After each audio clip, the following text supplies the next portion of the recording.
Moves are still being made in free agency, so let's take an early look at some of the free agency losers coming out of this week. DeAndre Swift took a huge hit this week with the Lions signing David Montgomery to a 3-year deal, replacing Jamal Williams, who will be taking his touchdowns down to New Orleans. Swift has yet to complete a season healthy, so it looks like the Lions don't value DeAndre Swift as much as fantasy Twitter, with them signing David Montgomery to such a long contract. Swift may be on the move, but he could be a loser today or a winner tomorrow. But ultimately, we need to remember that Swift has played in a two-man system his entire career. I know you remember Adrian Peterson in 2020 and then Jamal Williams these two past seasons. And in 2021, they even entertained the idea of signing Todd Gurley at one point. So I'm not really liking DeAndre Swift's fantasy outlook in 2023 with David Montgomery in town, cutting into his production on the ground and through the air. Monty's actually ranked 10th in targets and in receptions since 2020 among running backs. So let's say a prayer for all the Swift managers and fans for the 2023 season. Now, Kyle Pitts ends up a loser on this list. And again, the same as my take last season,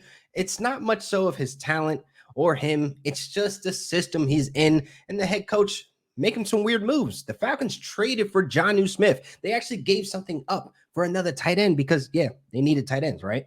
We know Kyle Pitts is a talented player. We know he can get the job done and make the big plays, but he's in a system that is just not going to maximize his full fantasy potential. It's a run-first offense, and now Kyle Pitts has to share the field and time with Jonnu Smith because we're probably going to see him on the field more times than we actually would like. So Pitts drops down in rankings if you like it or not. I'm not too sure what this system is going to look like with two tight ends that have a similar play type, but prayers to all the Pitts fans as well. Mike Evans and Chris Godwin in Tampa Bay take a huge hit this week when the Bucks go out and sign Baker Mayfield. He will be competing for the starting job with Kyle Trask, but we all know that Baker Mayfield is probably going to win that job.